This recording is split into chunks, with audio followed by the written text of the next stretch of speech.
Welcome back to the Regent Law Podcast. On today's episode, we hear from Regent Law Senior Lecturing Fellow, Dr. Jeffery Ventrella, continuing our series on the administrative state. Enjoy.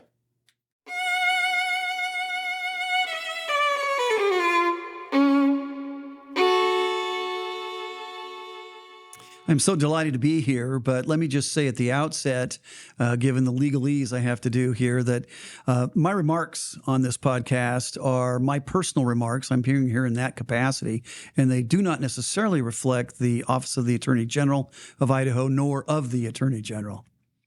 Thank you, Dr. Ventrella. And so with that, the listener might infer you are somehow connected to the state of Idaho. Could you explain what your role there is and what it entails?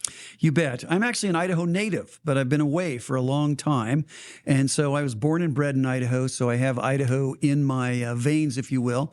And I'm deeply concerned about my native state.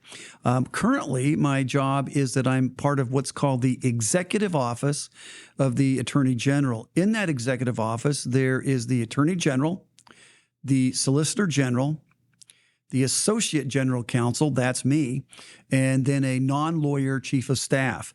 We're responsible for overseeing all facets and aspects of the Office of Attorney General, which is the chief legal officer of the entire state. We comprise the largest law firm in the state, and we're distributed across 7 different divisions, if you include the Solicitor General's office within that. So it's a very comprehensive view. The Attorney General is not appointed. The Attorney General is elected. So it is a constitutional office with particular constitutional responsibilities. And those responsibilities, of course, require representing the people of Idaho, who is our client. So how did you end up in that particular role? You mentioned that you're concerned for the safety and health of your state. And is that what drove you to consider moving to the Attorney General's office? Certainly one of the factors. I encountered an unanticipated opportunity, and I began to think about the Act 3 of my career. I started in private practice, and then I was in the nonprofit world for many, many years, and then it was like, well, what do I do next? And I had an opportunity to enter full-time academia, and that was pretty attractive to me. But one of my former students was actually the chief deputy at the time in Idaho. And I asked him, how's the new administration going? And it's like, well, we need someone like you. So we talked about that, knowing what I bring to the table, knowing what my toolbox is and so forth.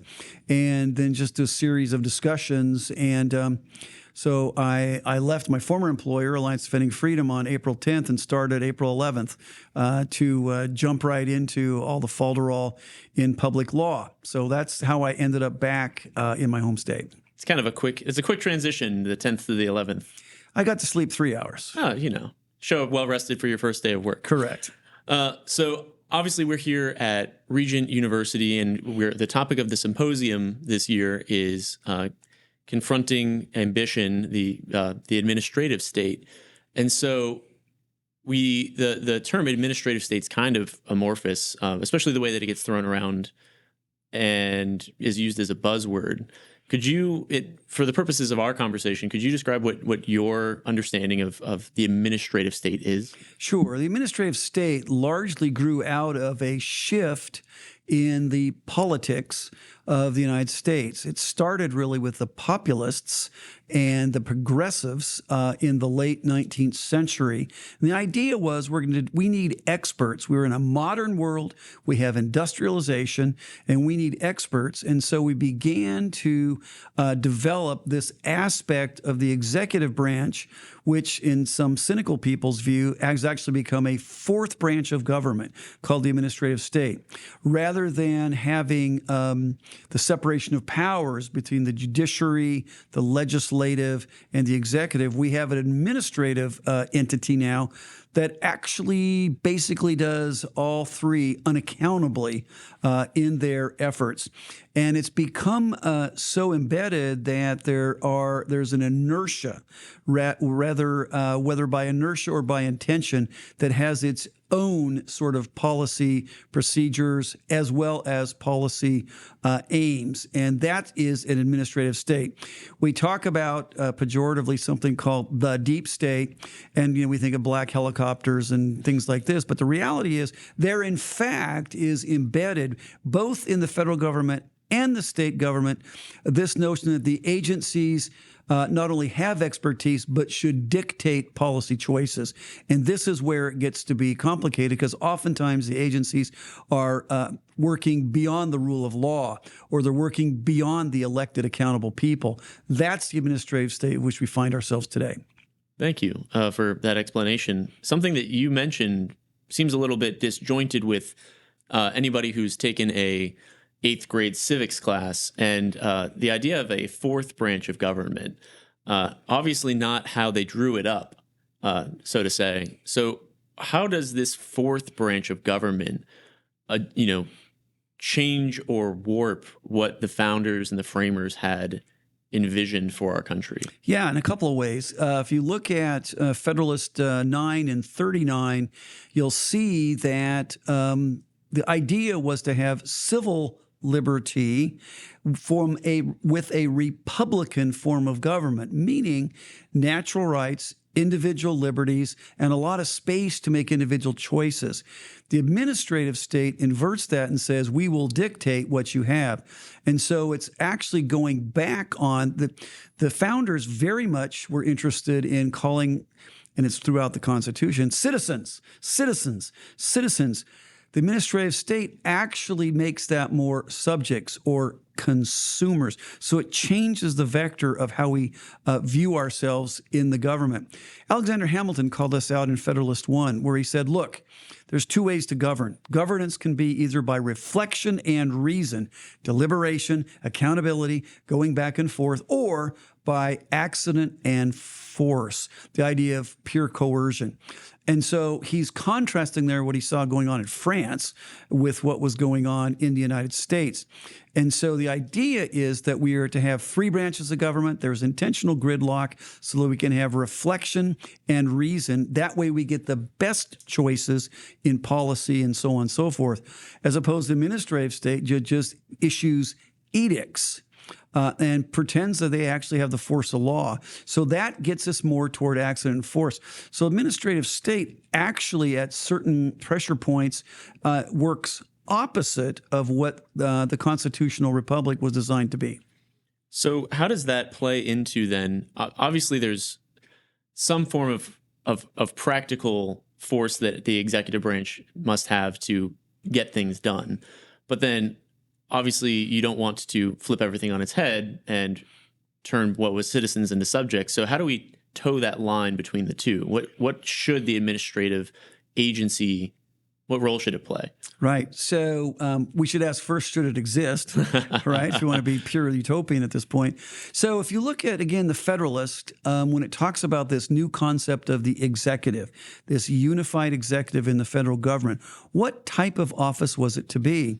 Well, it was to be an office that executed things, and it was to be free from the problems created by factions. If you read early on, Madison was very concerned about factions in the legislative branch. We had to guard against them.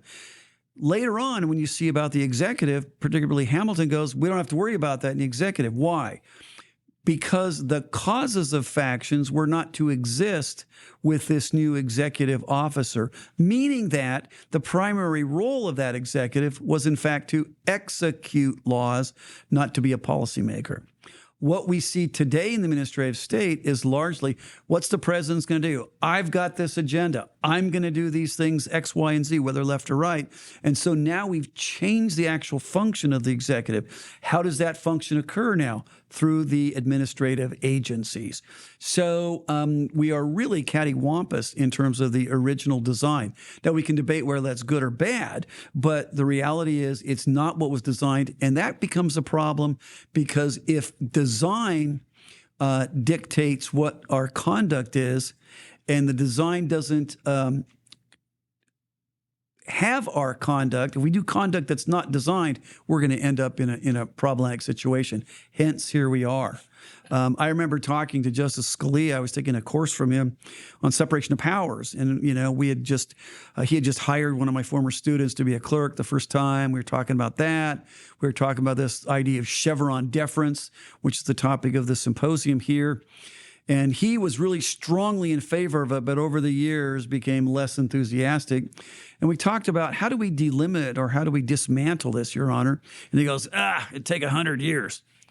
So my view would be that it takes not only intellect, understanding what the designs were and so on and so forth, and legal strategies, which we've heard from some of our solicitors general, but I think it takes a character issue here, because if it's a 100-year battle, then we're going to need to have certain kinds of character aspects. And if you want, I can list what I think they are. I think, first of all, we have to be committed to competence. That if we're going to engage for our clients and for the greater common good, we have to have competence in administrative state. It doesn't do well. Rage is not a strategy. It doesn't do well just to be PO'd, about that sort of thing, because we need to be competent how it works, how the process works, how we can make it work, how we can block initiatives, how we can advance things, and so on and so forth, to do that all the while being good, effective lawyers with integrity, competence. Second of all, we've got to be committed to constitutionalism. Let's get back to what's called the supreme law of the land. And that includes a constitutionalism in the states. A good example of that in my state, Idaho, we have in the Constitution the protection of parental rights. When we do this on the federal level, we're dealing with the voodoo of substantive due process and Pierce and Myers and so forth. State court, I don't have to deal with that. I've got a provision in the Constitution. Let's get back to have the Constitution, like another senior lecturing fellow, a friend of mine, Judge Sutton. He understands this very well, former Solicitor General of Ohio, that we have solutions that are there on independent state grounds. Let's talk about that. So competence, constitutionalism, and the third thing I think we have to be committed to in this endeavor, this enterprise has to be characterized by civility.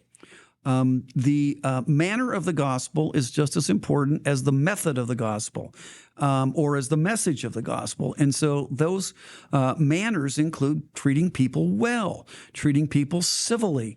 Again, rage is not a strategy. And the fact is, someone could be wrong without being rotten. And there are rotten people, I get that. But the reality is, I think that we do much better. If it is a 100-year enterprise, we will win more people to see the prudence and persuasion of what we're arguing if we end up with integrity, with the right character, and that civility as we're impacting those sorts of things. So to me, that's kind of the marching orders as we then get into some of the weeds and some of the details. And then I would say another thing is we have to repristinate the theology of the state, but that may be for another time. We'll see, unless you ask me. To the topic of 100 years, and I think that something that we haven't touched on yet in this series of the podcast is the idea of culture, and culture being formed by law and culture shaping the law. So, as you said, Scalia said 100 years from now, maybe that's feasible. Unfortunately, we've seen over the past 100 years a dependency and a shaping towards the administrative state. A lot of the law that we've talked about has been how do we, from a high level, make that change? Do you think that there is a pervasiveness of the reliance on not the welfare state, but the administrative state that would make that transition back difficult? I think that's a perceptive observation. I think that's generally true. There's a huge inertia. And then there's also the practical problem. If you were to stop some of this stuff immediately, it would actually cause harm to people, unintended consequences. And so I don't think as Christians who are thinking that we ought to be engaged in that way. But I am troubled what I'm hearing now on the so-called new right, because what I'm hearing more and more of is this idea of, we really don't live in a constitutional republic, so we need to be extra constitutional. And by that, these people mean we need to grab power and smash our enemies by taking the reins of power. In other words, buy into the administrative state, buy into Leviathan, and tame Leviathan for our own purposes. And there's a little bit of a seduction that goes on there because we want the right things and we think we know them better than other people. And set that aside, we can debate that. I think we do have certain understandings that are preferable to others, like the right to life and some of these other kinds of questions, the nature of marriage and so forth. But we need to be in a position to recognize that there's civil society too. And when we rely upon the state, we become reductionistic. We rely upon the state as a savior, not a servant. And the Apostle Paul makes it very, very clear that the state's nature is to be a servant of God, and its nature is also coercive. It bears the sword. That means anything you put under the state's authority will be subject to mandates, will be subject to coercion, will be subject to rationing because the state has a real information problem, so on and so forth. We see this in Marxist, neo-Marxist, socialistic countries, always have economic problems and poverty. Why is that? Because the structure doesn't allow for the transition of knowledge to inform the market, so on and so forth. And so I'm very concerned that we have people that may have the right opinion on social conservative issues, but are politically leftist. That is to say, they look to the state to supply all the remedies from soup to nuts. That's not how this nation was designed, and it's certainly not a theology of the state that comports with the revealed religion called Christianity. When looking at what you referred to as the nature of the state just now, is there, taking a step back from our political construction and the way that we've shaped our republic, is there ever a place for an administrative agency in government? Depends what you mean by administrative agency. I'll play lawyer on that. I mean, fair. Like, for example, the Department of Defense, I think there's a constitutional predicate for that. The Department of Education, not so much. I think military academies would fall under the Department of Defense, not under education with respect to that.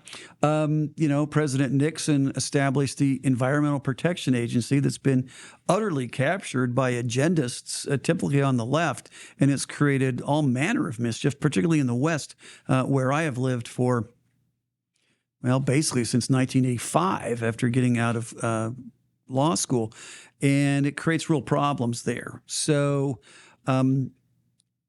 I think you'd have to ask the question differently when it comes to the states, because state constitutions may in fact contemplate those sorts of agencies. And so I'm not going to be as pedantic, but I do think there should still be a separation of powers. The idea of an agency promulgating regulations that sound in the nature of law sounds like a legislative function, and then having them at the same time adjudicate the application of those laws after executing it sounds like a concentration of power, which is antithetical to a Republican form of government. And I think a lot of state constitutions, if I'm not certain on this, but they do talk about that Republican form of government, which includes those kinds of things that dissipates power.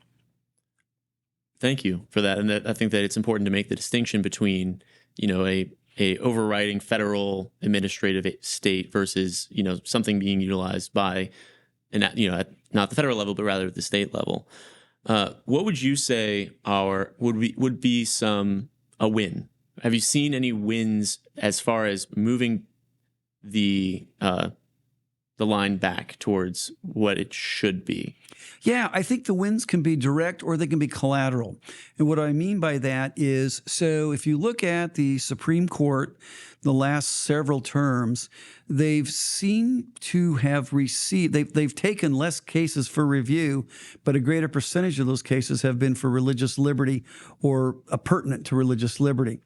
And the number of those cases, I include a lot of right to life because you have conscience issues in religious liberty. A number of those cases involved constrictions or censorship or coercion based upon administrative agencies. 303 Creative, just this last term, dealt with that very issue with the Colorado Human Rights Commission. And so those are administrative agencies that are getting slapped down because of the supremacy of constitutional protections. So I think we're seeing pushback there. And I think the you mentioned culture and law. I've written on that. You've probably read that or heard me speak on it. The law follows culture and culture follows law as well. And consequently, the message is, on these cases, I think all but one ruled for religious expression, that religion wins. And then you have to connect the dots. Religion wins against administrative agencies. So we're seeing this, Little Sisters of the Poor, those kinds of cases. So in that sense, I call those collateral wins. A bigger win, we under the prior presidential administration, a number of my friends were in HHS and did some excellent regulations. In fact, one of my students wrote all these regulations that disassembled a lot of this nonsense and was very pro-life. But the trouble is, if you win an election, you get to appoint new people, and they just reversed it all. So if you govern by executive order, you're also going to be governed by executive order. We got to stop relying upon that, or at least constrict them to what they're intended to be. Now, one solution I have, and I've talked to some other scholars on, is I think that executive order is unconstitutional beyond the term of the executive, beyond the term of the president.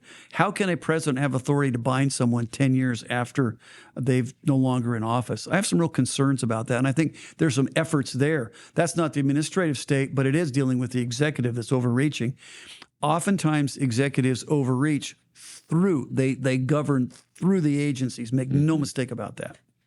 How would you, talking about those wins and kind of how satisfying a lot of them are, to see rights and truth winning in both culture, but also in the courts. If someone sees that and they find they're impassioned by that, what would you advise young attorneys and young law students to do now to start building a pathway towards maybe creating new wins in the future? Yeah, I think that, again, the character issues of perseverance, that courage is the flower of conviction. They need to begin developing these convictions now, not superficially or just as bumper stickers or tweets, but deep, grounded convictions that will propel them in the times of loss or in the times of despair. I think also is to talk to the non-lawyer friends. Hopefully they have non-lawyer friends, and let them know that, I didn't do this case, or I didn't help win this case just for the principle of religious liberty. I did it so that you could exercise your faith.